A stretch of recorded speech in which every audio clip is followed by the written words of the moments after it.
What's up, guys? Mirror Gaming here, back with some more Idle Heroes news for April 16th, 2025. And today we have a new hero coming to the Forest faction, or at least we got some information. And this hero is very reminiscent of the skills of Eloise. Yes, the hero from like 3 years ago that is still the most powerful early game hero in the game. Has very similar skills, might remind you even of Garuda potentially. It's a really interesting hero, and that is the bunny hero, Sylvie, I guess is what we're gonna call her.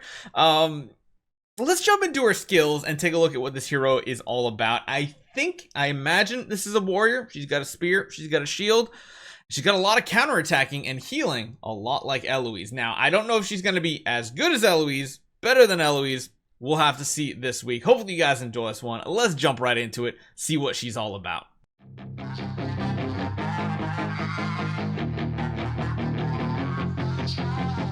Okay, so this is our original first look from the weekend. It says, Sylvie, in designing this hero, we maintained the core rabbit folk biological traits through her upright rabbit-like body with agile warrior proportions. Her facial features and elongated ears prominently showcase her heritage while maintaining a combat-ready aesthetic. Her armor blends ancient wood as base protection with living foliage as accents, which it's pretty cool. I actually have some really good image files of this one that I'm going to show you guys in a little bit. I even have her like fully 10-star version too, which is really cool. As a frontline guardian, which again leads me to believe she's a warrior class. Not like it really matters. Slight changes.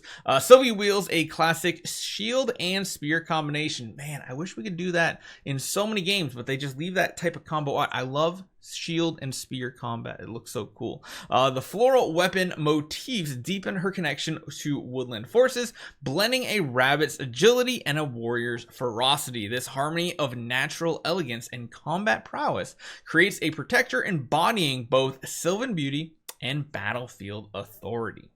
Now, we do have all the actual artwork for this character, which is actually the first thing we've had in quite a while. You can see right here, this is Sylvie's natural 5-star state. So when you first unlock this hero, this is what the hero is going to be. I kind of just only realized she has like this weird antenna thing too, but she's got combat scars. She's got got a lot of foliage. As you go through and upgrade this character to a 6-star, you can see the colors become more vibrant. The flowering growth and foliage and stuff kind of becomes a little bit more intense. The kind of diamond on her head and headdress gets a little bit more advanced. And then when we go all the way up to 10-star is when everything goes and blooms. The shield and weapon look absolutely amazing. I like the color scheme. As good as I like the base color scheme, not the biggest fan of the middle ground one, but when you get up to the 10-star, my God, that hero just looks absolutely amazing. I love it. Kind of want to build it. But let's get to the actual meat and potatoes of this. You guys want to know what this hero does, and to be honest, the skill card is very, very basic. You see by all the blank space that they put on it. So the active ability, Brutal Shield Bash. It has a special skill effect that you'll accumulate, literally called Momentum Accumulation. Skill effect used to enhance her active skill, has a cap. So deals attack damage to frontline enemies. That's okay. I mean, I guess if you already have frontline down, it'll hit up to 4 targets in the back, which is good. Never been a fan of frontline stuff, but let's see. Afterward consumes all layers of momentum accumulation. For every layer consumed, deals extra attack damage and increases self-block for several rounds and attack for several rounds. So she's going to be able to block more attacks, which is pretty key, much like the hero we love, Eloise, as well as boosting her attack and dealing extra damage. So that's interesting. Again, very basic skills here, but the one thing I will say I don't like, it doesn't have damage reduction on a hero like this, which is usually pretty key. It does increase attack, control immunity, block, and speed. The block and attack are nice. Control immunity, I mean, a lot of her toolkit needs her to not be crowd controlled to work, so there's that. Second passive skill, Chaser of Wounded Prey. Change the basic attack to deals attack damage to enemies, which we don't know how many. If the enemy is also the target of the last basic, it'll deal extra damage. So in reality, this is, I mean, you can kind of say this is better than Eloise, because Eloise literally just hits one target for no damage. This could do damage, we'll see, but the main part comes from the last passive called Ready for Blocking.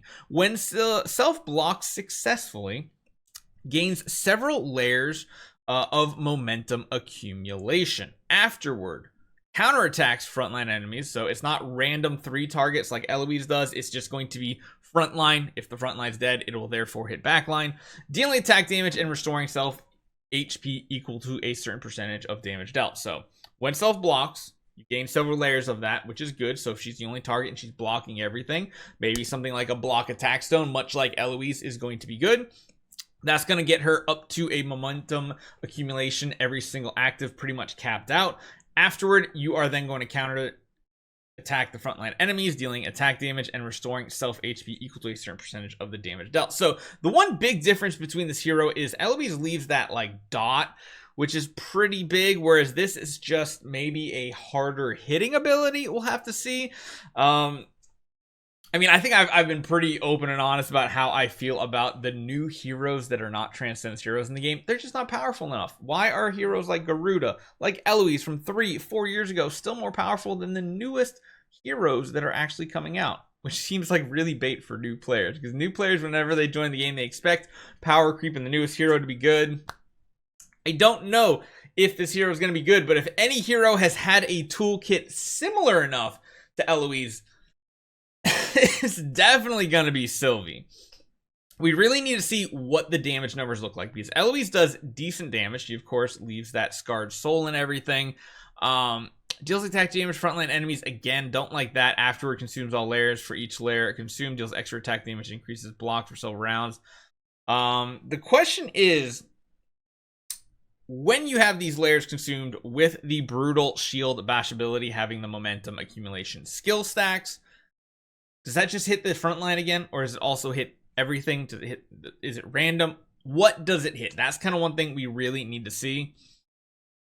The fact that she's not going to heal off her active like Eloise isn't great. Really, all of her healing is going to have to come from counterattacks, so that might limit the type of artifacts we need to choose, but it's still kind of interesting. Lastly, I think one of the weakest parts about newer heroes nowadays is that the Tenants are also newer heroes, and that usually does not end well, especially when you compare it to heroes like Eloise that have ticks, that have carry, that I think have Amun-Ra too, right? A lot of useful support heroes to go along with that hero are Tenants that you're actually going to use in a lot of game modes. Yorm Tum, definitely not using that. Patricia, maybe. Betty, maybe. Gaggy, the rest, the G-Ster, the Norton Haig. These aren't really heroes you want to build on your account, and especially considering 2 of them are in the Light and Dark faction, also not a big plus. And again, that does contribute to whether this hero is going to be useful in the early game. So let me know what you guys think. I'm still optimistic. I love testing new heroes, especially in the early game, to see if they are viable options to build in the future. Of course, right when they come out, kind of impossible for free to play to build them, unless they're also coinciding with like a really good event that is rewarding you for spending your save heroic scrolls. I don't necessarily know that's going to be what it's like, but we'll have that information for you guys tomorrow. Hopefully you guys enjoy this one. I'll see you guys next time.